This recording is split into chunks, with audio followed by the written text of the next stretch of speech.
దేవుని వాక్యం చదువుకుందాము. పరిశుద్ధ లేఖన భాగముల నుండి నిర్గమాకాండము 32వ అధ్యాయము ప్రారంభము నుండి చదువుకున్నట్లయితే, మోషే కొండ దిగకుండా ఈ ప్రజలు చూచినప్పుడు ఆ ఆ కూడి వచ్చి లెమ్మో లెమ్మో మా ముందర నడుచుటకు ఒక దేవతను మా కొరకు చేయుము. ఐగుప్తులో నుండి మమ్మును రప్పించిన ఆ మోషే అనువాడు ఏ మాయనో మాకు తెలియదు అని అతనితో చెప్పిని. ప్రార్థన. మహాపరిశుద్ధుడు అయిన మా ప్రియ పరలోకపు తండ్రి, పరలోక మర్మములను మాకు బోధించుచున్న పరిశుద్ధుడైన దేవా, నీకే స్తోత్రములు. జనకుని ఇష్ట జనము వచ్చును, తనకిష్టము కాని జనము ఇద్దరికి రానియరు. అట్టి జనముగా మమ్ములను నీవు నీ సన్నిధి వైపు నడిపించి, మాకు కలుగుచున్న ప్రతి శ్రమలోను, ప్రతి శోధనలోను, ప్రతి ఇబ్బందిలోను నీ పరిశుద్ధ హస్తమును మా యందు ఉంచి మమ్మలను అధైర్యపడనివ్వక ధైర్యపరచి నడిపిస్తున్న తండ్రి, నీ వాక్య మహిమను ధ్యానించుకొనుచుండగా ఆ శక్తిని, ఆ ప్రభావాన్ని మీరే మాకు అనుగ్రహింపజేసి పరలోక మర్మములను మీరే మాకు తెలియజేయమని మర్మ బోధకుడైన యేసు నామములు వేడుకొనుచున్నాము తండ్రి, ఆమేన్. ప్రభువునందు దేవుని ప్రియబిడ్డలారా, త్రిత్వ దేవుని యొక్క కృపా సమాధానము మనలకు తోడైయుండును గాక, ఆమేన్. దేవుని యొక్క అభీష్టమును బట్టి ఈ దినమున ఈ పరిశుద్ధ ధ్యానాంశములో పరిశుద్ధుడకు మోషేను గూర్చి దేవుడు నిర్గమాకాండములు తెలియజేస్తున్నాడు. మోషే కొండ దిగకుండగా తడుము చేయుట ప్రజలు చూచినప్పుడు ఆ ప్రజలు అహరోను యొద్దకు కూడి వచ్చి, లెమ్మో మా ముందర నడుచుటకు ఒక దేవతను మా కొరకు చేయుము. ప్రభువునందు దేవుని ప్రియబిడ్డలారా, మోషే కొండ దిగకుండగా తడుము చేయించు ఉన్నప్పుడు, అంటే దేవుని యొక్క వాక్కును, దేవుని యొక్క వాక్కులను, దేవుని యొక్క వ్రాతలను అతడు చాలా ప్రత్యేకముగా గమనిస్తున్నాడు. ఈరోజు ఎక్కడైనా ఒక పని చెయ్యాలి అంటే అది కొత్త పని అయితే ముందు పని చూడాలి, ఆ తరువాతే ఆ పనిని మనం నేర్చుకుని దాన్ని అలవర్చుకోవాలి. మొదటి మారు యెహోవా దేవుడు మోషేను సినాయి పర్వతము మీదకు ఆహ్వానించినప్పుడు అక్కడ దేవుని యొక్క వ్రాతలే కనబడుతున్నాయి. అగ్నితో ప్రభువు రాతి పలకల మీద 10 ఆజ్ఞలు రాసినట్లుగా మనకు కనిపిస్తూ ఉంది. ఆ సమయములో దేవదేవుడు 70 మంది ప్రధానులను మోషే వెంట పెట్టుకుని వెళ్ళారు. మిగిలిన ప్రజలను పాలెము కిందనే ఉండమని చెప్పి దేవుని యొద్దకు మోషే ఒక్కడినే ఆహ్వానించగా, మోషే వెళ్ళినప్పుడు పాలెములో జరుగుతున్నటువంటి కొన్ని సంగతులు, పరిస్థితులను వారు గమనిస్తున్నారు. అందులో ప్రప్రథముడు పరిశుద్ధుడైన యెహోషువను 3వ వంతు భాగము వరకు దేవుడు అనుమతించారట. అంటే 4 వంతులు కొండుంటే 2వ వంతు వరకు 70 మంది ప్రధానుల్ని, 3వ వంతు వరకు యెహోషువను, ఆఖరి వంతులోనికి వచ్చేసరికి ఎవరిని? మోషేను దేవుడు ఏర్పరచుకున్నారు. ఇక క్రింద వంతు, దిగువ వంతులు ఎవరున్నారు? పాలెములో ప్రజలు కనబడుతున్నారు. వీరు మోషే కొండ మీద ఉండి దేవుని యొక్క వ్రాతలను అతడు రాయుటకు, దేవుని యొక్క ఆజ్ఞలను అతడు చూస్తూ ఉన్నప్పుడు, గమనిస్తూ ఉన్నప్పుడు, అక్కడ చెప్పబడుతున్న మాటలలో కొండ మీద ఉన్న మోషే దేవుని యొక్క వాక్కులను తన జ్ఞప్తిలో భద్రపరుచుకున్నటకు ఎంతో ఎంతో చిత్తశుద్ధితో దేవుని ఆలోచనలో నిమగ్నమైపోయినప్పుడు ఇశ్రాయేలు ప్రజలైనటువంటి వారు అహరోను యొద్దకు వచ్చి ఏమంటూ ఉన్నారు? లెమ్మో, ఏమంటున్నారండి? లెమ్ము, మమ్మను ఐగుప్తు నుండి రప్పించిన ఆ మోషే అనువాడు ఏమాయనో మాకు తెలియదని అతనితో చెప్పి. ప్రభువునందు దేవుని ప్రియబిడ్డలారా, లెమ్ము అనే మాట మనము చూసినట్లయితే పరిశుద్ధులకు దేవదేవుడు యెషయా గ్రంథము 60వ అధ్యాయము ప్రారంభములో ఒక మాట రాయిస్తున్నారు. లెమ్ము తేజరిల్లుము, నీ యొద్దకు వెలుగు వచ్చి ఉన్నది. ప్రభు ఏమంటున్నారు? లెమ్ము, నీకు వెలుగు వచ్చి ఉన్నది. లెమ్ము తేజరిల్లుము, యెహోవా మహిమ నీ మీద ఉదయించెను. ప్రభువునందు దేవుని ప్రియబిడ్డలారా, ఇక్కడ మరి కొద్దిసేపటిలో దేవుని యొక్క 10 ఆజ్ఞలు గల శాసనపు నిబంధన పలకలు ఇశ్రాయేలు ప్రజల యొద్దకు రాబోతూ ఉన్నాయి. రాబోతూ ఉన్నప్పుడు అపవాది ఏం చేస్తున్నాడంటే త్వర పెడుతున్నాడట. ప్రభు యొక్క పరిశుద్ధ శాసనాలు మరికొందరి సేపటి దేవుని వాక్యం ఉన్నట్టు, నీవు లెమ్ము తేజరిల్లుము, యెహోవా మహిమ నీ మీదకు వచ్చి ఉన్నది. ఇక్కడ మనం చూసినట్లయితే యెహోవా మహిమ ఇంకా సేపటిలో ధర్మశాస్త్ర రూపములో వారి యొద్దకు రాబోతూ ఉంది. అంతకు ముందే సాతానుడు ఏమని చెప్తున్నాడంటే, వారిని ప్రేరేపించి వారి క్రియలను వారి తలాంతులను దోషభావముతో మార్చివేసేసి అహరోను దగ్గరికి వారు వచ్చి అహరోనుతో ఏమంటున్నారు? లెమ్మో, మమ్ములను ఐగుప్తు నుండి రప్పించిన ఆ మోషే అనువాడు ఏమాయనో మాకు. దేవుని యందు ప్రియబిడ్డలారా, ఇక్కడ ప్రభువు మరికొద్ది సేపటిలో వారిని వెలుగుతోను తేజరిల్ల చేయుటకు తన మహిమతో వారిని ఆవరించడానికి సిద్ధపడుతుంటే, సాతానును గురించి దైవజనులు అన్నట్లు ప్రభువు కంటే 2 విషయాలు ముందే వాడు మనల్ని ఏం చేస్తాడు? పడగొట్టుటకు చూస్తాడు.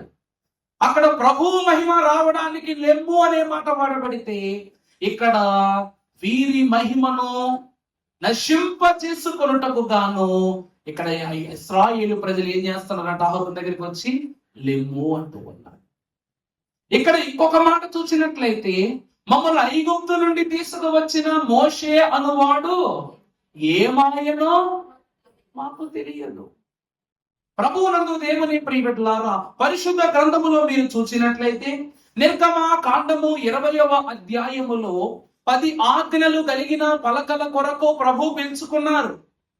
20వ అధ్యాయము మొదలుకొని 32వ అధ్యాయము వరకు ఏం జరుగుతూ ఉన్నది అంటే, దేవుడు తన ఆజ్ఞలు కలిగిన పలకలను పరలోక పరిధిలో వ్రాయిస్తూ ఉన్నారు.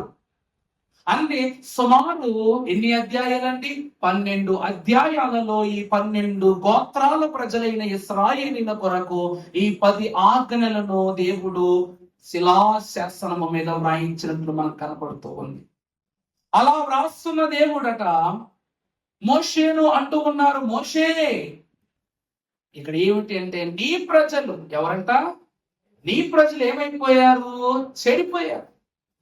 నీ ప్రజలు ఏమైపోయారండి? చెడిపోయారు. వారు కిందన ఘోరమైనటువంటి చెడుతనాన్ని ఆచరిస్తూ ఉన్నారు.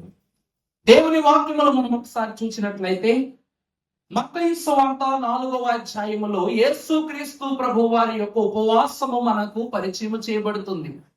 ఆ ఉపవాసములో మీరు చూసినప్పుడు శోధకుడు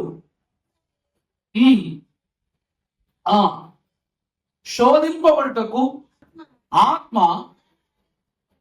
ఆత్మ వలన అరణ్యమునకు కొనిపోబడిన. చాలండి ఇక్కడట యేసు క్రీస్తు ప్రభు వారు అపవాది చేత శోధింపబడుచున్నట్లు మనకు కనబడుతూ ఉంది.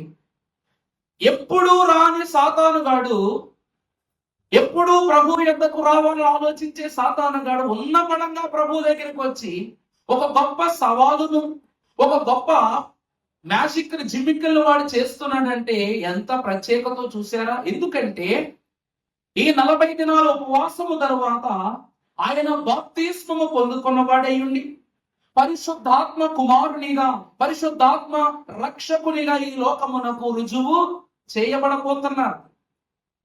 అందువలన మేలు అనగా దేవుడు అంటున్నట్టు లెమ్ము తేజరిల్లము, నీ మీదకు వెలుగు వచ్చి ఉన్నది అంటే ఇంకా సేపటిలో దేవదేవుడు ఆకాశము నుండి తన స్వరమును, తన కాంతిని ఆకాశం నుండి ప్రభువుపై ప్రసరింపజేసి తన కుమారునిగా ఈ లోకానికి తెలియజేయబోయే సమయము కనుక ఈ శోధకుడు ఏమంటూ ఉన్నాడండి సాతాను దగ్గర, ప్రభు దగ్గరికి వచ్చి, ఇదిగో ఈ రాళ్లను నువ్వు రొట్టెలుగా చేసుకుంది.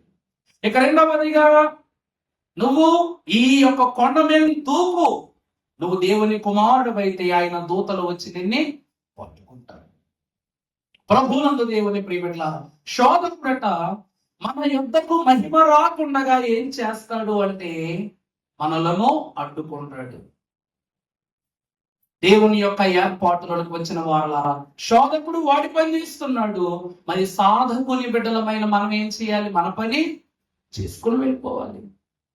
వాడి దారి వాడిదే, మన దారి మనదే.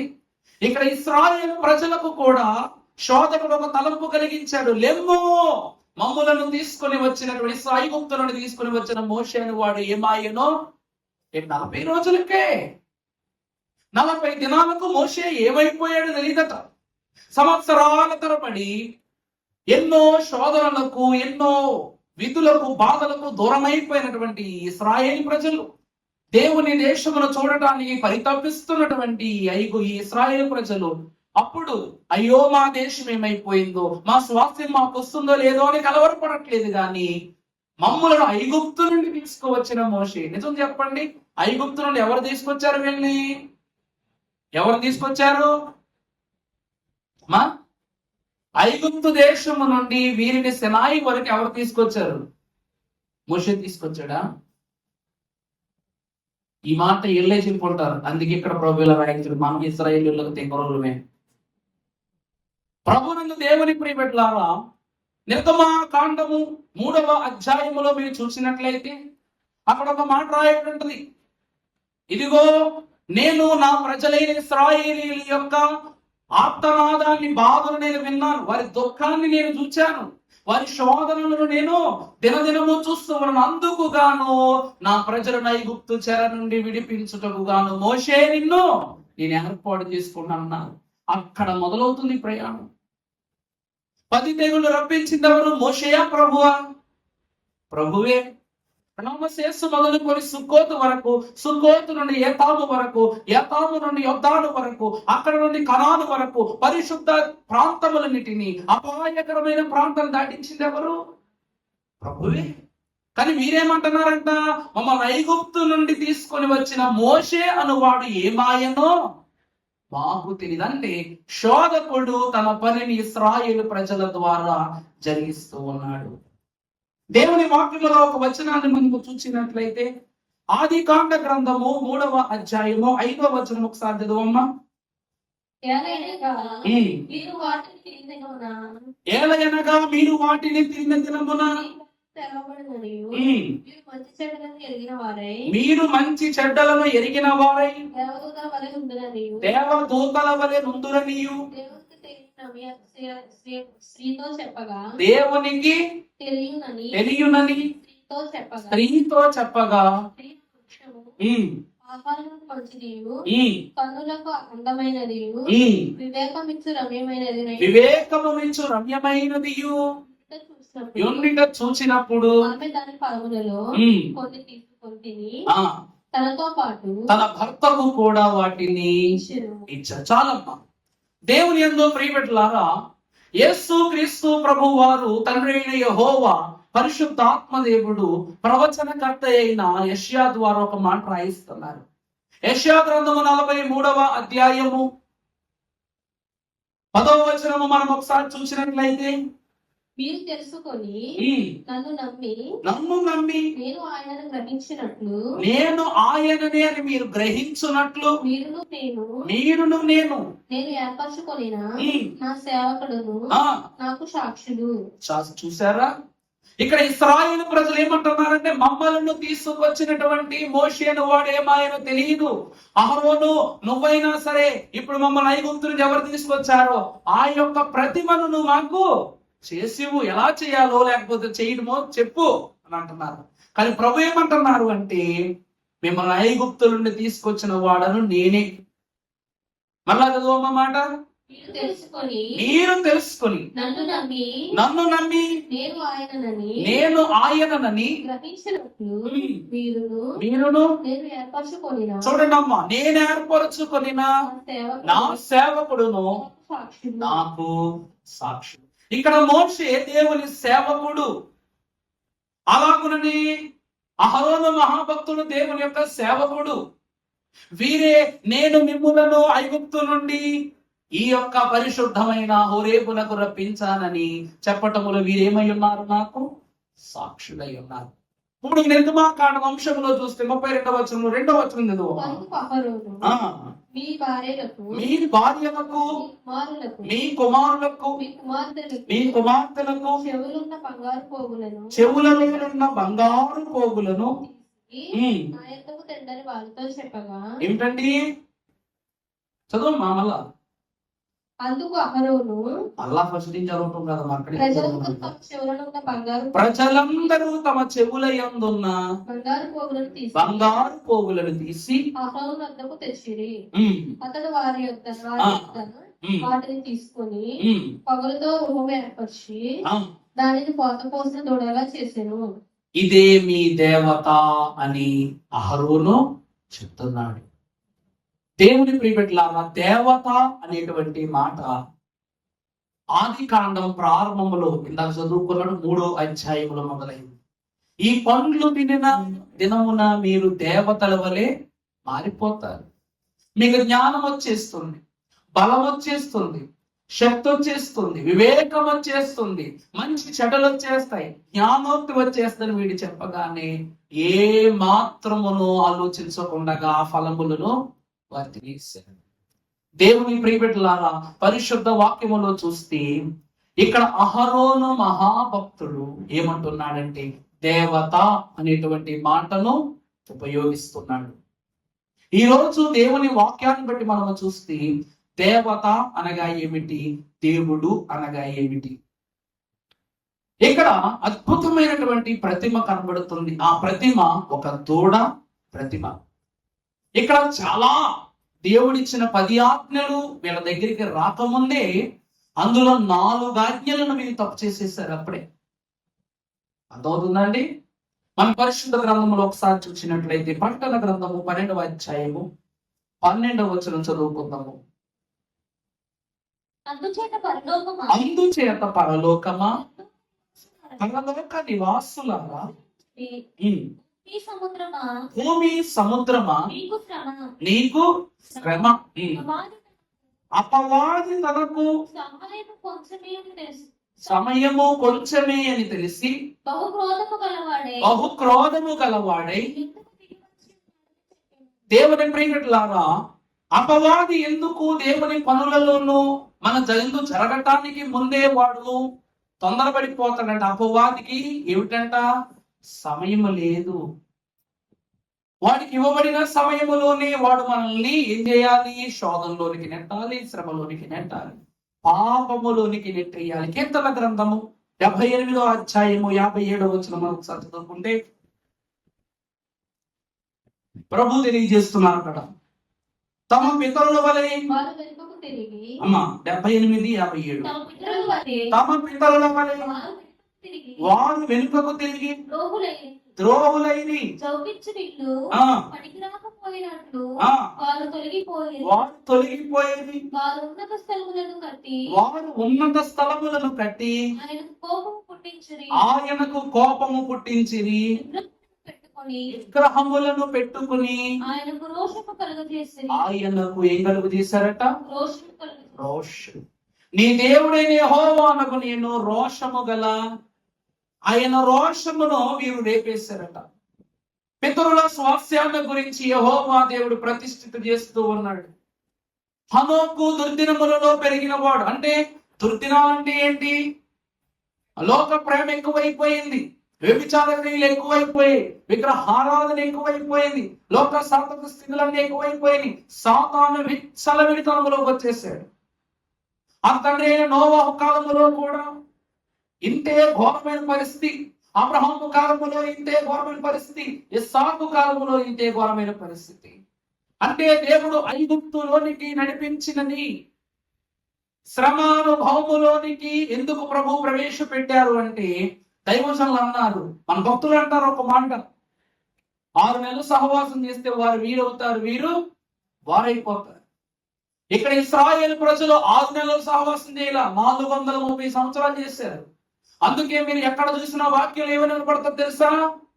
మోషే, నువ్వు నీ దేవుడును ఐగుప్తు నుండి మమ్ములను ఇక్కడికి రప్పించింది ఎందుకేనా? ఐగుప్తు నుండి అంటే ఈరోజు ఏమంటాం, నన్ను బాధ పెడతానికే మా ఇంటి దగ్గర నుంచి నన్ను రప్పించావా? నన్ను శ్రమ పెట్టడానికి మా ఇంటి దగ్గర రప్పించావా? నన్ను శోకం పుట్టించడానికి మా ఇంటి దగ్గర రప్పించా అంటే, వీరు దేవుని దేశానికి వెళుతున్నారన్న ఆనందము కన్నా వీరు విడిచి వచ్చిన దేశము మీద మమకారమే ఎక్కువైపోతుంది. 430 సంవత్సరాలు చేసిన వెట్టి చాకరి అమ్మ వదిలిపోయింది అనుకోకుండా గాను వారిని వారు ఏం చేసుకున్నారు? జ్ఞాపకం చేసుకున్నారు. దేవుని ప్రియపెట్టారు. అందుకే భక్తులు అన్నారు, పాపము దళచు సుమి పశ్చాత్తాపము పొందు సుమి అన్నారు. అంటే నువ్వు పాపం ఒక్కసారి నేను ఒడిని వెళ్ళిపోయిన తర్వాత నువ్వు మళ్ళా పట్టదాన్ని ఏం చేయకూడదు, మనసులో తెచ్చుకోకూడదు. నిజముగా వీరిలో తలపు ఉంది కాబట్టి మమ్ములను ఐగుప్తు నుండి నడిపించినటువంటి దేవత ఎవరు అని మీరు అడుగుతున్నారు. నోరు తెచ్చి, దేవుడు కాదు, దేవత అని ఎవరు అడుగుతున్నారు? ఇశ్రాయేలు అడుగుతున్నారు. అప్పుడు అహరోను కూడా, ఈ విషయంలో మనం చూసినట్లయితే అహరోను కూడా ఒక అబద్ధ సాక్ష్యాన్ని, ఇశ్రాయేలు ఇంకా ఘోరమైన పాపాన్ని వారు ఒడిగట్టుకున్నట్లుగా మనకు కనబడుతోంది. అంశపాఠంలో చూసినట్లయితే 32వ అధ్యాయం నిర్గమాకాండం 3వ వచనంలో ఉన్నాం. ప్రజలందరూ బంగారు పోగులను తీసి అతడు వారి యొద్ద వాటిని తీసుకొని పోగలతో రూపమును ఏర్పరిచి దానిని పోత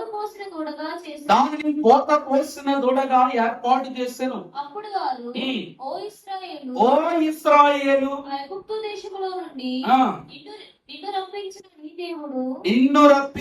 నీ దేవుడు ఇదే అని. ఇక్కడ మనం చూసినట్లయితే, ఓ ఇశ్రాయేలు, చదువమ్మా మాట, ఐగుప్తు దేశము నుండి నిన్ను రప్పించిన నీ దేవుడు ఇదే. అహరోను దేవుడు దోషిగా ఎంచకపోవటానికి గల కారణం ఏమిటంటే, వారిని అహరోను వేరు చేస్తూ ఉన్నాడు. నీ దేవుడు అని ఏం చేస్తున్నాడు? వేరు చేస్తున్నాడు. ఈ ప్రతిమను ఎవరు చేశారంటే అహరోను చేశాడు. అహరోను ఈ ప్రతిమను చేసి చెయ్యటమైతే చేశాడు, కానీ దానిని దేవునిగా మాత్రం ఎంచటం లేదు. అందుకే మనము చూసినట్లయితే దేవుని వాక్యములోను మొదటి ఇశ్రాయేలు రాజైన సౌలు ఇశ్రాయేలు దేశాన్ని 40 సంవత్సరాలు పరిపాలన చేశాడు.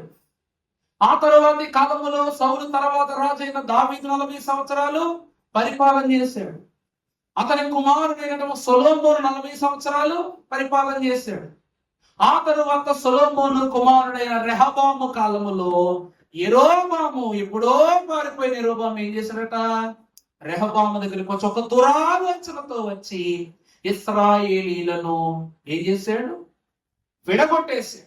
దేవుని దేశము నుండి విడగొట్టేశాడు. అప్పుడు ఏమంటాడంటే, మీరు అక్కడికి వెళ్ళి ఆ మందిరాన్ని దర్శించుకోవటం ఇబ్బందిగా ఉందని యెహోవా మందిరమునకు గాను యెహోవా నామము చేత ఒక మందిరాన్ని కట్టండి, తన దేవుడైన యెహోవా నామమును వ్యర్థముగా ఉచ్చరించు. వ్యర్థమైన నామముగా ప్రభువు నామాన్ని ఎంచి ఒక గుడి కట్టి అందులో ఒక బొమ్మ పెట్టి, ఇదే యెహోవా, నీ దేవునితో దేన్ని నువ్వు పోల్చకూడదు. భూమి అందే గాని, ఆకాశం అందే గాని, సృష్టి అందే గాని, సమస్త ఈవుల అందే గాని నీ ప్రభువు యొక్క మహిమకు ఎవ్వరు నేగారు, సమానము కాదు. అటువంటిది ఇదే మీ యెహోవా అని ఈ యొక్క యెరోబాము ఏం చేశాడు? ఓ మందిరాన్ని కట్టి అక్కడ ఒక దూడను పెట్టాడు. ఒక్క దూడ కాదు, 2. బేతేలు దగ్గర కూడా పెడతాడు, గాదు దగ్గర కూడా పెడతాడు. దేవుని ప్రియబిడ్డలారా, అలాగిన 2 దూడలను చేసి దేవుని యొక్క దోషానికి ఇతడు ఏమవుతాడంటే, ఉగ్రతకు, రోషానికి ఇతడు గురైపోతాడు. అప్పుడు యాజకత్వము చేయటానికి లేవీలను ఈ యెరోబాము ఆహ్వానించినప్పుడు వారు తిరస్కరిస్తారు, మేము చెయ్యము అని. ఇక్కడ మీరు చూసినట్లయితే ప్రియులారా, అహరోను బొమ్మ మాత్రమే చేసిస్తాడు, కానీ దానికి పూజలు ఏమి చేయడు. అతడు ఏమంటాడు తెలుసా? ఈ రాత్రి మీరు నిద్రించి రేపటి ఉదయకాలమునే మీరు లేచి ఈ యొక్క విగ్రహమునకు, మీ దేవునికి మీరు ఏం చేయాలి? బలులను, అర్పణలను అర్పించాలి, సంబరం చేయాలంటే అది ఎలాంటి సంబరం అంటే ప్రియులారా, దేవుడికి ఎంత కోపం వచ్చేస్తుందంటే, మోషే ఇక నా యొక్క తలంపులో ఇశ్రాయేలు ఉండరు, ఇప్పుడే నా అగ్ని వారి మీద రగులుకొని వారిని సమూలంగా నాశనం చేసేస్తాను, నిన్ను అద్భుత జనంగా చేసేస్తానంటాడు ప్రభు. అర్థమైందండి? తన జనాన్ని నశింపజేసి ఇశ్రాయేలు జనమును సంహరించి మోషే యొక్క సంతతి అనగా లేవీయులను ఏం చేస్తానంటున్నాడు ప్రభు? విస్తరింప చేస్తాను అంటున్నాడు. ఎందుకంటే సృష్టి అంతా తిరగగా నోవాహు ఒక్కడే నీతిమంతుడు కనిపించాడు. ఆ నోవాహు ఒక్కడిని ఓడ ఎక్కించి తన కుమారుని ద్వారా తర్వాత స్వాస్థ్యాన్ని దేవుడు సంతతిగా అభివృద్ధి చేశారు. అలాగనే దేవుడు ఏమంటున్నాడంటే, ఇప్పుడు నేనేం చేస్తాను, మీరందరినీ నేను నశింపజేసి వారి స్థానంలో నిన్ను, నీ జనాంగాన్ని నేనేం చేస్తా? వృద్ధి చేస్తానని ప్రభు అంటున్నాను. అప్పుడు భక్తుడైనటువంటి మోషే అంటూ ఉన్నాడు, ప్రభువా వద్దు, ప్రభువా వద్దు. తర్వాత వచనాల్లో చూస్తాం, 6వ వచనం చదువు అంశపాఠం. మరునాడు వారు ఉదయం లేచి దహన బలులను, సమాధాన బలులను అర్పించి అప్పుడు జనులు తిరుటకు త్రాగుటకును కూర్చుండిరి. 6వ లేచి కాగా యెహోవా మోషేతో ఇట్లా నీవు దిగి వెళ్ళుము, ఐగుప్తు దేశము నుండి నీవు రప్పించిన నీ ప్రజలు చెడిపోయి. దేవుని ప్రియమైన ప్రారంభంలో చూస్తే, మమ్మల్ని ఐగుప్తు దేశము నుండి మమ్మల్ని తీసుకొని వచ్చిన మోషేను వాడు ఏమాయను. ఆ మోషే అంటే అక్కడ వాళ్ళ దేవుణ్ణి ప్రస్తావన చేయలేదు, మమ్మల్ని తీసుకొచ్చిన మోషే అంటున్నారు. అందుకే దేవుడు ఏమంటున్నాడు ఇక్కడ? నీ ప్రజలు, వచ్చిన నీ ప్రజలు అంటే తీసుకొచ్చింది నువ్వేనని వాళ్ళు అనుకుంటున్నారు. కాబట్టి వాళ్ళు ఎవరి ప్రజలు? ఇప్పుడు నీ ప్రజలే, నాకేం సంబంధం, వెళ్ళు, వాళ్ళతో నువ్వు మాట్లాడు, ఏం చేస్తావు నువ్వు చేయి, ఎలా చేస్తావు నువ్వు చేయి, దేవుడు విడిచిపెట్టేస్తాడు. దేవుని ప్రియబిడ్డలారా, నన్ను గణపరచు వారిని నేను గణపరుస్తానని దేవుని వాక్యంలో ప్రభు తెలియజేస్తున్నారు. ఐగుప్తు దేశములో ఎర్ర సముద్రము దగ్గర అడుగు పెట్టింది మొదలుకొని ప్రతి చోట ఐగుప్తు దేశం నేను ఎందుకు రప్పించావు, ఐగుప్తు దేశం ఎందుకు రప్పించావు? విచిత్రం చెప్పాలంటే వీరికి దేవుడు ఎవరంటే ఫరో. వీరికి దేవుడు ఎవరండి? ఫరో.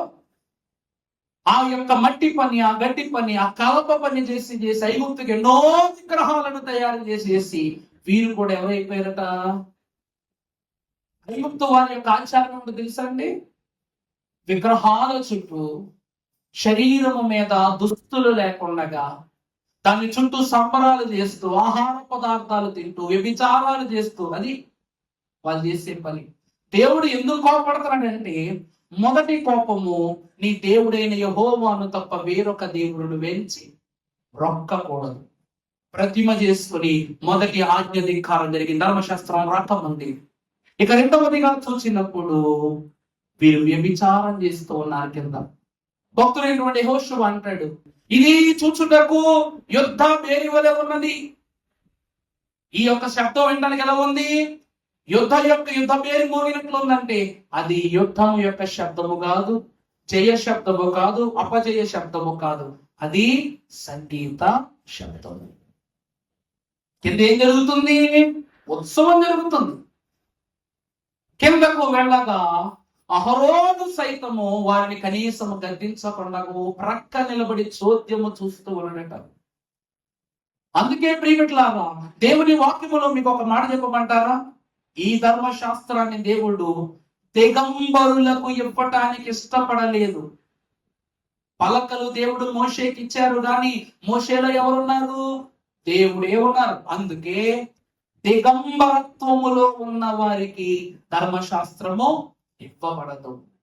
అందుకే ఆది కాండం ప్రారంభములో ఆదాము ఎక్కడున్నా, అవ్వ ఎక్కడ, అంటే దేవుడు వారిని వశము చేసుకుంటారు అంటే ప్రసన్నం చేసుకోవడానికి వచ్చారు అక్కడికి. ప్రతిరోజు దీనని వస్తుంది, ప్రతిరోజు ఆయన కాంతితో వాళ్ళు పరిపూర్ణ చేయడానికి ప్రభు వస్తున్నారు. అలాగనే ప్రభు ఆ రోజు వచ్చి ఆదాము ఎక్కడ, అక్కడ దైవజనులు దేవదాసయ్య గారు అన్నారు, వీరి వ్యభిచార క్రియలు చూసినటువంటి మోషే గుండె బద్దలైపోయింది. దేవుడు చెప్పాడని కాదు కానీ ఆ క్రియ చూడగానే మోషే యొక్క గుండె బద్దలైపోయింది. కాబట్టి ఈ పలకలను బద్దలగొట్టేశాడు.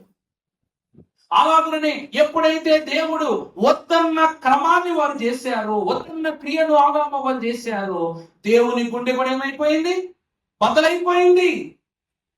ప్రభు అంటూ ఉన్నారు, మీరు నా జనము, నేను మేపు గొర్రెలు, మీరు నా స్వర్గీయ సంపాద్యమని ప్రభు అంటూ ఉంటే, వారు ప్రభువును ధిక్కరించి చేసినటువంటి పనిని బట్టి వారు ఏమంటున్నారు, మేము దిగంబరులము అంటున్నారు. అక్కడ ఇశ్రాయేలు ప్రజలు దిగంబరత్వాన్ని బట్టి ధర్మశాస్త్రం దేవుడు ఇవ్వలేదు. ఇక్కడ ఆదాము అవ్వల దిగంబరత్వాన్ని బట్టి వాళ్ళ మహిమంతా దేవుడు ఏం చేసేసుకున్నాడు, వెనక్కి లాగేసుకున్నాడు. ఈ రోజు ప్రియబిడ్డలారా, వ్యభిచారము అంటే దేవుని దృష్టికి ఎందుకు ఇంత ఘోరమైన పాపం అంటే, మీరు విగ్రహములతో వ్యభిచారం చేస్తూ ఉన్నారు. విగ్రహాన్ని అడ్డం పెట్టుకుని వ్యభిచారం చేస్తారు, విగ్రహాలను పోలి వ్యభిచారం చేస్తారు. దేవుని ప్రియబిడ్డలారా, పరిశుద్ధులైన దేవుని ప్రియబిడ్డలారా, దేవుని వాక్యం సెలవిస్తూ ఉన్నది. దానియేలు మహాభక్తుడు 3వ అధ్యాయము 28వ వచనంలో ఒక మాట రాయిస్తున్నారు, చదువమ్మా. దానియేలు గ్రంథం 3వ అధ్యాయం 28వ వచనం. నెబుకద్నెజరు అబేద్నెగోను వీరి దేవుడు పూజ్యారు.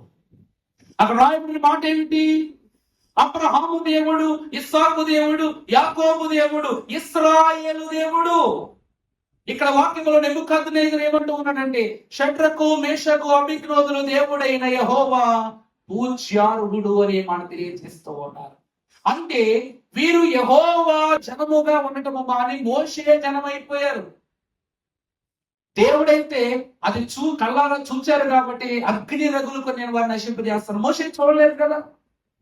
దేవుని వాక్యాన్ని బట్టి మనం చూసినట్లయితే మొదటి వారు మహాభక్తుడైన మోషే కొండ ఎక్కి వెళ్లి దేవుని యొక్క 2 రాతి పలకలను తీసుకుని కిందకు వచ్చినప్పుడు మోషే ముఖము ప్రకాశించటము లేదు.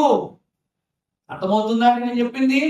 మొదటిసారి సినాయి పర్వతమును ఎక్కి దైవ సన్నిధిలో ప్రత్యక్షపరచబడిన మోషే దిగి వచ్చినప్పుడు అక్కడ మోషే యొక్క ముఖం ఏం కావట్లా, ప్రకాశించటం లేదు. 2వ మారు తానే ఎక్కి, తానే తెలుసుకుని, తానే పలకలను చేసి, తానే వ్రాసి, తానే తీసుకుని వచ్చి, తానే అప్పగించి, తానే బోధించిన తరువాత తన ముఖం ఏమవుతూ ఉంది, ప్రకాశిస్తూ ఉంది. అందుకే ప్రియబిడ్డలారా, దైవజనులట్లో మోషే వలనే విద్యకు ప్రాముఖ్యులవుదురు. మోషే వలనే దేవుని ముఖాముఖిగా చూచుదురు వారు, మోషే వలనే విద్యకు ప్రాముఖ్యులవుదురు. కారణం ఏమిటి అంటే ప్రియబిడ్డలారా, మొదటిసారి ముఖాముఖిగా దేవుణ్ణి చూశాడు. 2వ మారు సినాయి పర్వతము మీదకి వెళ్ళిన తర్వాత పరలోక విద్య అంతా అభ్యాసం అయిపోయింది. మొదటిసారి వెళ్ళగా ఏమైపోయిందండి, దేవుని చూడగా దేవునిలో ఆంతర్యము బహిరంగం అన్ని అగుపడిపోయి, అగుపడినటువంటి మోషే ఏం చేశాడట, 2వ మారు దేవుడు చెబుతూ ఉంటే టక్క టక్క టక్కమని 10 ఆజ్ఞలను రాసేసాడు. ఇప్పుడు దేవుని ప్రసన్నత మోషే మీదకు వచ్చేసింది. ఇది రాకముందు మొదటిసారి ఇతడు చేస్తున్నటువంటి పనులు, మొదటిది ప్రతిమను చేసుకోవటం, 2వది చూసినప్పుడు వ్యభిచారము చేయటం. 10 ఆజ్ఞల్లో మొదటి తప్పు ఏం చేశారు వీళ్ళండి, ప్రతిమను చేసుకున్నారు. 2వది వ్యభిచారం చేశారు. 3వది ఏమిటంటే అబద్ధ సాక్షి. పరిశుద్ధ గ్రంథంలో మీరు చూసినట్లయితే పరిశుద్ధులకు దేవదేవుల వంశపాఠములో 14వ వచనంలో చూస్తే, అంతటా యెహోవా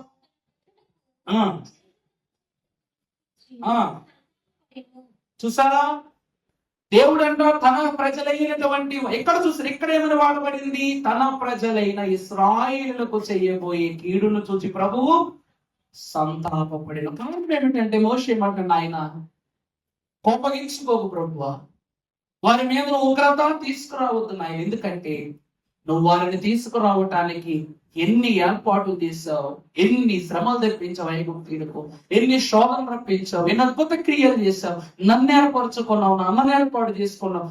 12 మంది గోత్రకర్తలను ఎంతమందిని ఏర్పాటు చేసుకుని ఎంత ప్రయాణము పడ్డ కష్టము నీకు తెలుసు, నువ్వు భరిస్తున్న కష్టం ఏమిటో నేను చూశాను ప్రభువా, వారిని క్షమించు, వారిని మారుస్తానని చెప్పేసి అని అంటున్నాడు.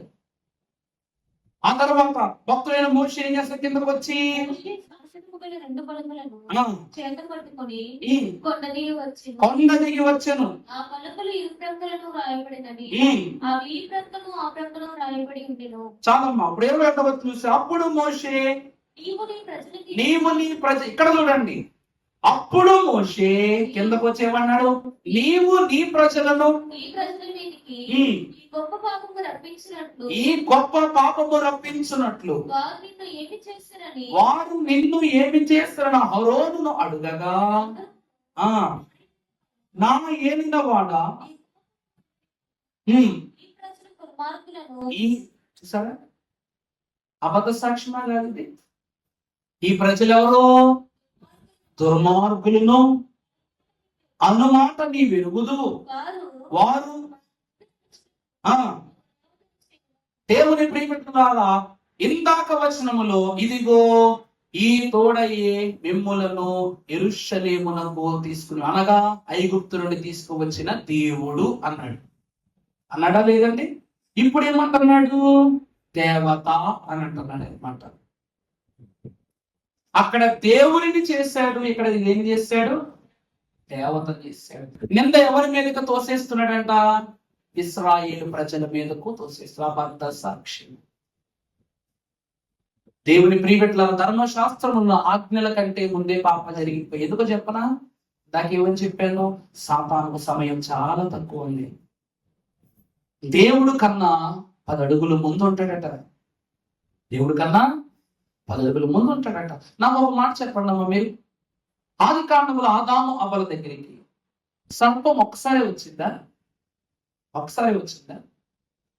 ఎన్నోసార్లు వచ్చింది.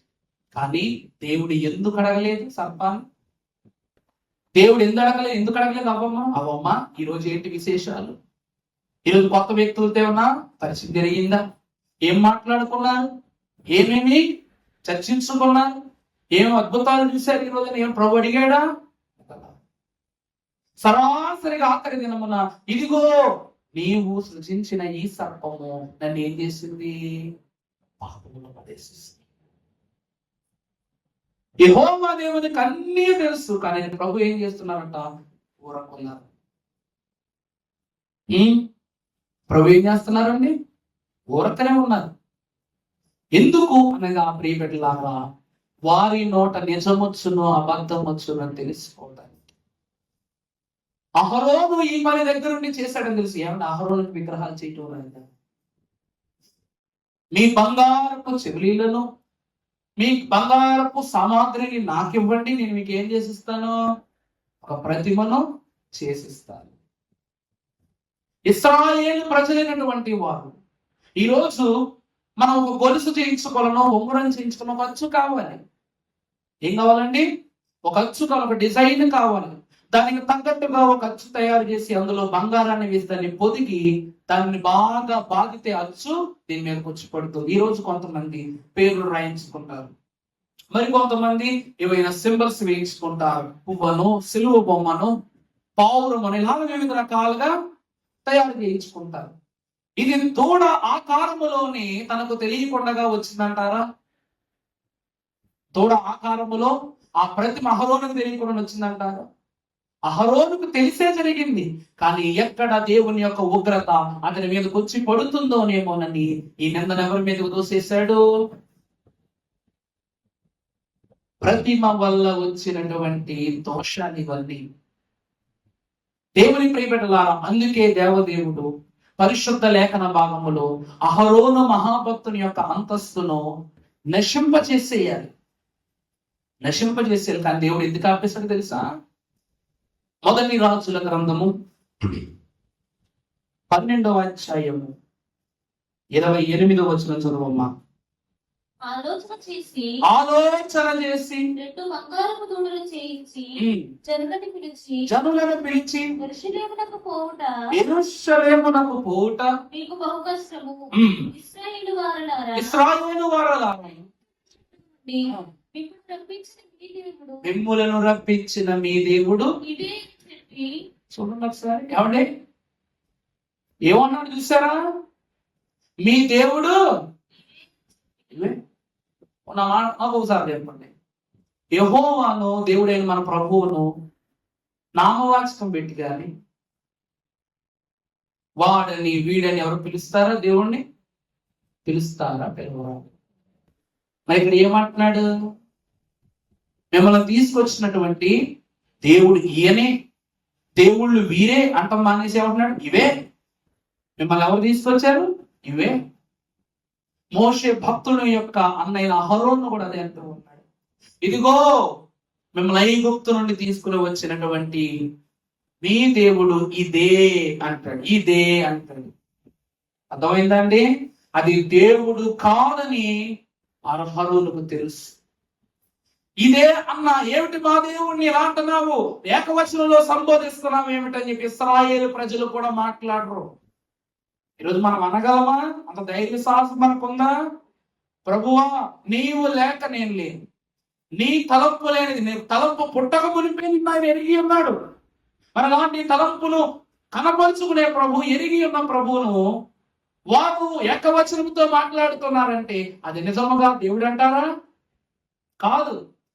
ఇంతటి దోషక్రియ చేశాడు కాబట్టి యెరోబాముకు దేవుడు ఏ శిక్ష చేశాడు తెలుసా? 13వ అధ్యాయం 1 రాజుల గ్రంథం 14 వచనం అమ్మా.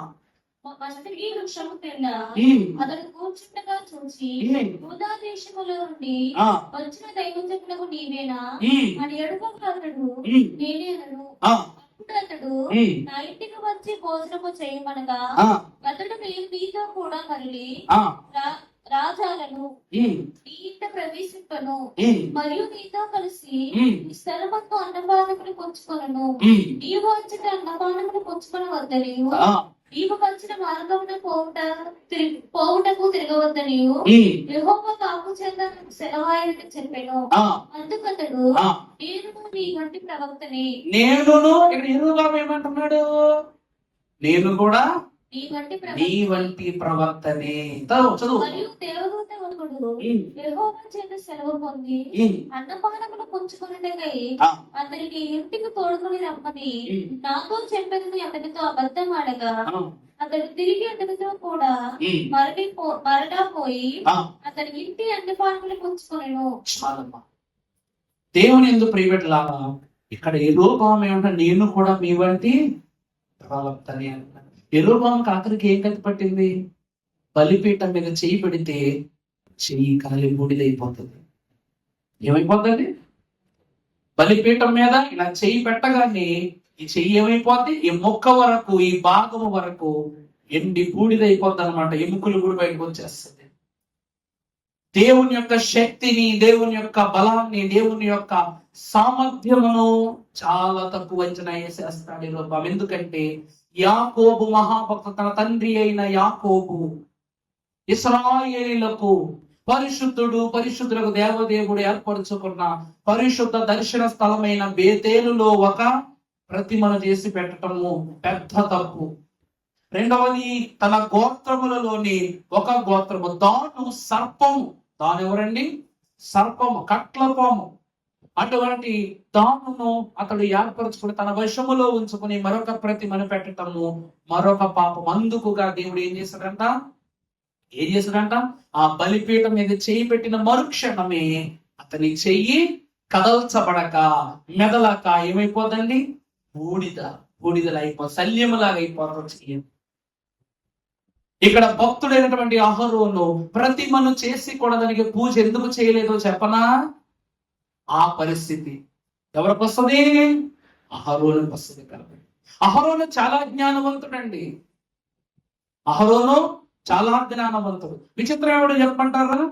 ఆ తరువాత మోషే కిందకి దిగి వచ్చి అహరోనును ప్రశ్నించగా, ఈ జనము ఎంత పాపులో నువ్వు ఎరుగవా? వీరు దేవునికి దూరస్తులను, దేవునికి విరోధంగా జీవిస్తున్నారు. వీరు చేసిన పాప నన్నులాగుతున్న వారు తను కాపాడుకున్నప్పుడు మోషే ఏమంటాడు, ఇందులో యెహోవా పక్షముగా ఉన్న వారెవరో ఈ పక్కకు రండి అనగానే అందరూ వచ్చేస్తారు. లేవీలు ఏమిటండి, లేవీలు అందరూ వచ్చేస్తారు. వచ్చేసినప్పుడు వారి నడుమన దాగి ఉన్న ఖడ్గాలను తీసి, నీ చెలికాడినైనా, నీ స్నేహితుడైనా, నీ బంధువైనా, నీ మిత్రుడైనా, నీ సొంత కొడుకైనా సరే నువ్వేం చేయి, చంపేయాల్సిందే అని చెప్పగానే ఖడ్గాలు తీసుకుని చంపగా 3,000 మంది ఇశ్రాయేలీయులు సినాయి పర్వతం కిందే చనిపోతారు. ఇక్కడ మీకు 4 ఆజ్ఞలు నెరవేరిపోయి చూసారా. మొదటిది, నీ దేవుడైన యెహోవాను తప్ప వేరొక దేవుని ఎంచి అది అక్కడ చేసేసారు. రెండవది, వ్యభిచారము చేశారా లేదా, చేసేసారు అక్కడ. మూడవది, అబద్ధ సాక్ష్యము చెప్పాడా లేదా, చెప్పేసి. నాలుగవది, నరహత్య. దేవుడు ఆజ్ఞలు మన చేతికి రాకముందే మన పాపాలన్నీ దేవుని సన్నిధిలోనికి వెళ్ళిపోతాయి.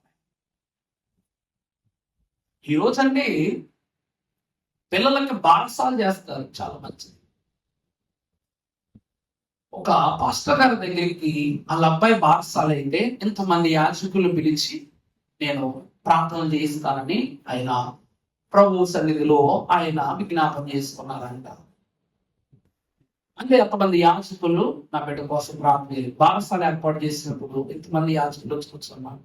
అందులో నేను ఇంకొక ఆయన, మిగతా యవనస్తులు, మేము ఇద్దరం బయట విషయంలో అన్నాడు. న్యూలీ ఎంపరట కదా మేము, అప్పుడే మేము ఛార్జ్ తీసుకున్నాం.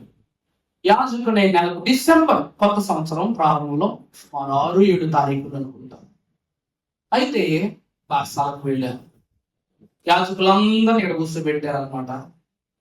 విచిత్రమైన చెప్తున్నా ఏంటంటే, ఈ కార్యక్రమం ఆ ఆలయంలో జరిగింది. యాజకులు 12 మంది వరకు మేము ఆల్టర్ మీద కూర్చున్న వర్షాన్ని కూర్చో చేశాను. నేను మూల కూర్చున్నాను, చిన్నోడు కదా, పెట్టాను. బైబిల్ మిషన్ వాళ్ళు ఎప్పుడు చివరే ఉంటారు, కానీ చివరికి ఏం చేస్తారు, వాళ్ళే ముందు వచ్చేస్తారు అనమాట అన్ని పనులకి. అలాగే చివరి కూర్చోబెట్టిన మొదటి వర్తమానం నాకే ఇచ్చేయండి. అలా చివరి కూర్చోబెట్టినప్పుడు వర్తమానాలన్నీ పూర్తయిపోయి 4 మాటలు చెప్పమన్నాను. 12 మంది యాజకులు చెప్పాలంటే మనిషికి 5 నిమిషాలు చెప్పినా గంట. మనకు అసలే మైక్ అంటే అపారమైన ప్రేమ కాబట్టి మనం 2 నిమిషాలు ఎక్కువ తీసుకున్నాం. అట్లా ఉండగా కార్యక్రమం అంతా పూర్తయిపోయింది. అప్పుడు బిడ్డను ఓ పెద్ద మంచి ఆపేసి బోల్డెన్ వస్తువులు పెట్టారు అక్కడ. ఏమిటండి, బోల్డెన్ వస్తువులు పెట్టారు. పక్క బంగారం పెట్టారు, వెండిని పెట్టారు, పుస్తకాలు పెట్టారు, పెన్నులు పెట్టారు.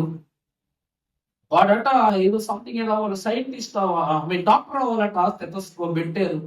వాళ్ళ అమ్మాయి ఇంజనీర్ అవ్వాలి కదా అని చెప్పేసి ఏం పెట్టింది, టర్నస్క్రూల్స్ అవి కిట్ ఉండొచ్చు చూడండి, అది పెట్టింది. ఇవన్నీ పెడతంటే మేము యాజకులు అందరూ అనుకుంటున్నాం, ఒక బాబు ఇన్ని పెడుతున్నారు బైబిల్ లెటర్ అంటే అన్ని తిప్పి బైబిల్ లాస్ట్ లెటర్ అనమాట. శుభ్రంగా ఒక 10 ఐటమ్స్ దాకా పెట్టారు అక్కడ.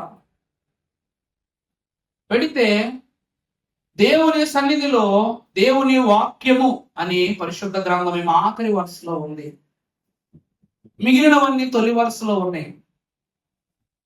మామలు అత్తలు అందరూ ఉన్న చుట్టుపక్కల ఇది పట్టుకో, ఇది పట్టుకో, ఇది పట్టుకో, ఇది పట్టుకో అంటే అది కన్ఫ్యూజన్ వచ్చేసి వెళ్ళి వెళ్ళి వెళ్ళి వెళ్ళి వెళ్ళి అన్నం పల్లెల్లో సిగెట్టాడు అనమాట.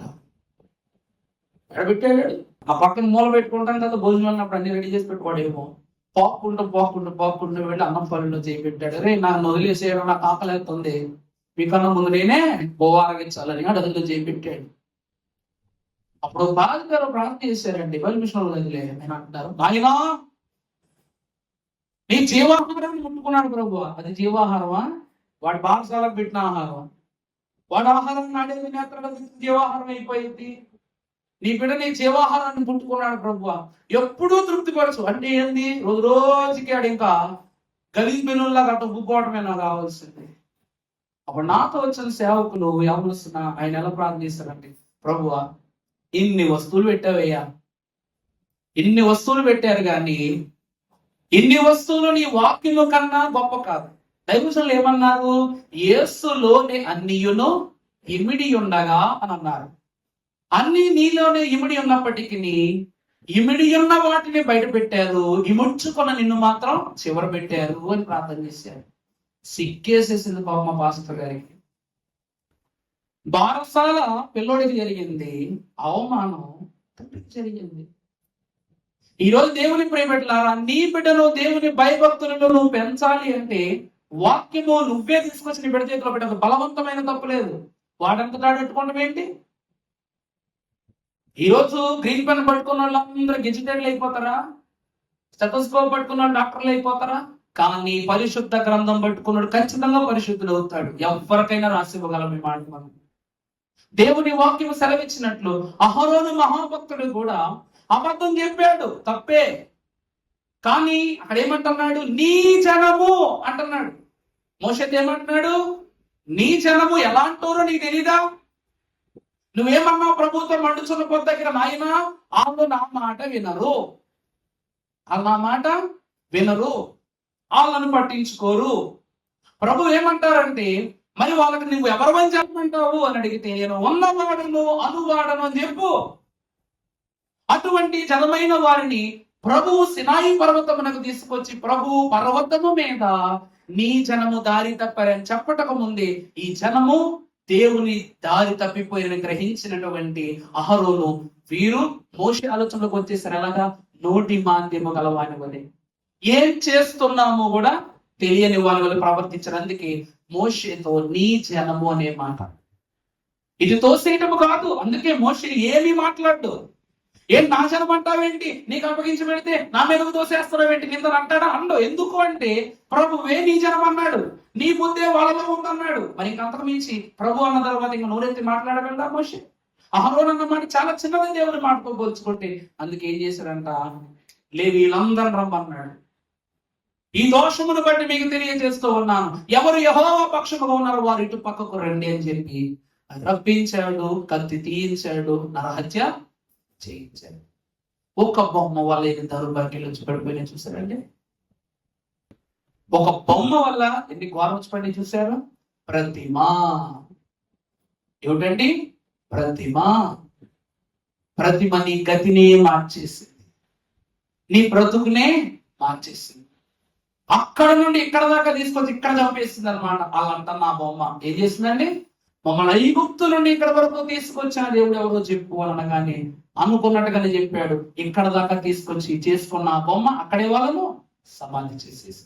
దేవుని ప్రియబిడ్డలారా, ఆనాడు దేవదేవుడు దిగంబరులైన ఆదాము అవ్వలకు దీవెన లాక్కున్నట్లు దిగంబరత్వములో వ్యభిచారము చేస్తూ సినాయి దేవుని పర్వతం కింద ఇలాంటి చెడు పనులని చేస్తున్న వీళ్ళని చూసి అహరోను మహాభక్తులైన మోషే కూడా ధర్మశాస్త్రం ఇవ్వకుండా ఏం చేశారు? పగలగొట్టేశారు. అర్థమైందా అండి? దేవుని దీవెన మనకు రావాలంటే పాపం అనే దిగంబరత్వం, చెడనే దిగంబరత్వం, వ్యభిచారం అనే దిగంబరత్వం, దురాలోచన దిగంబరత్వం, ఇలా ఎన్నో బుద్ధులు మన బుర్రలో ఆడుతూనే ఉంటాయి. దేవుని ప్రియబిడ్డలారా, ఇశ్రాయేలీయులట మనసోడు చెప్తుంది, నోరోటి మాట్లాడుతుంది, కళ్ళోటి చూపిస్తున్నాయి. అర్థమవుతుందా అండి? మనసులో ఒకటి ఉంది, నోటితో ఒకటి మాట్లాడుతున్నారు, కళ్ళతో ఇంకొక సంకేతాన్ని ఇస్తున్నారు. మరి ఇన్ని రకాల బుద్ధులు వాళ్ళు ఉన్నాయి కాబట్టి దేవునికి దురస్తులైపోయారు. ఆఖరిగా ఒక వచనం చూపించిన వాక్యాన్ని ముగిస్తాను. యాకోబు పత్రిక 4వ అధ్యాయము 4వ వచనము. వ్యభిచారులారా, ఈ లోక స్నేహము దేవునితో వైరమని మీరు ఎరుగరా? కాబట్టి వాడు దేవుని వాక్యమును వినుచున్న వాళ్ళ ప్రభు ఏమంటున్నారంటే, వ్యభిచారులారా, ఈ లోక స్నేహము దేవునితో వైరమని మీరు ఎరుగరా? ఎవరైతే ఈ తప్పులు చేస్తారో వారు దేవునికి ఏమవుతారు? శత్రువులు. వ్యభిచారులారా అంటున్నారు, లోక స్నేహం అంటున్నారు ప్రభు. అంటే లోక స్నేహమే ఏమై ఉన్నది? వ్యభిచారము అయి ఉన్నది. ఇప్పుడు ఇశ్రాయేలు ప్రజలు చేసింది ఏమిటి అంటే లోక స్నేహము, అది వారి వ్యభిచారంలో నిర్దేశం. ద్వితీయోపదేశకాండం 7వ అధ్యాయము 6వ వచనం.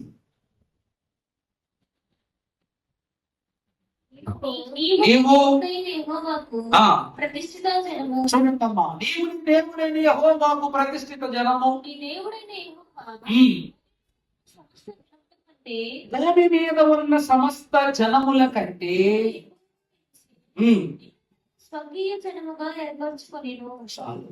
మరి అలాంటి జనము, అలాంటి ప్రజలు, అలాంటి విశ్వాసము బట్టలు లేకుండా దేవుని ఎదుట దిగంబరులుగా నిలబడి అతి ఘోరమైన క్రియలు. ఈ రోజండి ఒక మాట చెప్పన, మన ఎదురుగా గొర్రెలు, మేకలు, ఆవులు, పందులతో సహా వెళ్తుంటాయి. వాటికి బట్టలు ఏ రోజున కుట్టించామా? మన ఇంట్లో కుక్కలకు కూడా ఈ రోజు బట్టలు వేయమా? అవి దిగంబరత్వములో ఉన్నాయని మనకు తెలుసు, కానీ మనం అలా చూస్తామా వాటిని? ప్రభు అంటుంది అది, ఆదాము అవ్వలకు కూడా దిగంబరత్వము అనే బుద్ధిని దేవుడు ఇవ్వలేదు. ఎందుకంటే వారు దిగంబరులమని లోకానికి వారే చెప్పుకున్నారు కాబట్టి, లోకమంతా మానవుడు వస్త్రము కట్టకపోతే దిగంబరుడని చెబుతుంది. ఇశ్రాయేలు ప్రజలు కూడా దేవుని పర్వతము కింద ఆ రోజు దేవుడు ఆకాశము నుండి ఏదేనుకు దిగి వచ్చారు. ఈ దినాన దేవుడు ఆకాశము నుండి సినాయి మీదకు దిగి వచ్చారు. అక్కడ నుండి దిగి వచ్చినప్పుడు అదే దృశ్యం, ఇక్కడ నుండి దిగి వచ్చినప్పుడు ఇదే దృశ్యం. మరి ఇన్ని చెడు దృశ్యాలు దేవుని కంట్లో అలా ఆడుతున్నప్పుడు ఆదాముకు ఒక న్యాయము, ఇశ్రాయేలుకు ఒక న్యాయం చేయిస్తాడా దేవుడు? ఆ రోజు సర్పము పుట్టించిన దేవత, అక్కడ బొమ్మ లేదు కానీ మనసులో మేము దేవుళ్ళము, మేమే బొమ్మలము, మేమే దేవతలము అనే ఆలోచన వారిలోకి వచ్చేసి, వారు ఎదురుగా బొమ్మ పెట్టుకోలేదు కానీ వారి గుండెల్లో మేము దేవుళ్ళనే బొమ్మ ఎప్పుడో పెట్టేసుకున్నాం. అందుకే దిగంబరులు అయిపోయారు, పక్కకు వెళ్ళిపోయారు. దేవుని ప్రియబిడ్డలారా, అబొమ్మ గారి కంట కాలు పొడుగు చుట్టుంటదట, అదే కాలుతో చుట్టుంటదట. ఎందుకు ఈరోజు ఆడవాళ్ళకు జుట్లు కత్తిరించుకుంటుంటారు. దేవుడు ఏదో పర్పస్ పెట్టిస్తారు కదా జుట్టు.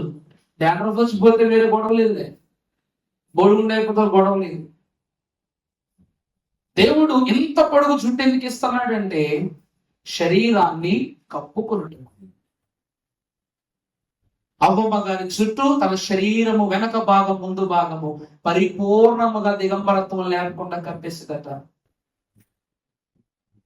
అందుకే ఆమె దిగంబరత్వాన్ని సృష్టి యందు ఎవరునూ కనపరచుకోలేకపోయారు. తనంతట తాను ఏం చేసింది?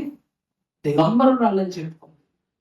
తనంతట తానే, అంటే దేవుడిచ్చిన ఈ కురులు, దేవుని వాక్యాన్ని బట్టి చూస్తే పరిశుద్ధుని దేవుని ఎలా గుర్తుపట్టాలంటే ఆయన బంగారు కురుల వాడు అనే మాట ఉంటుంది.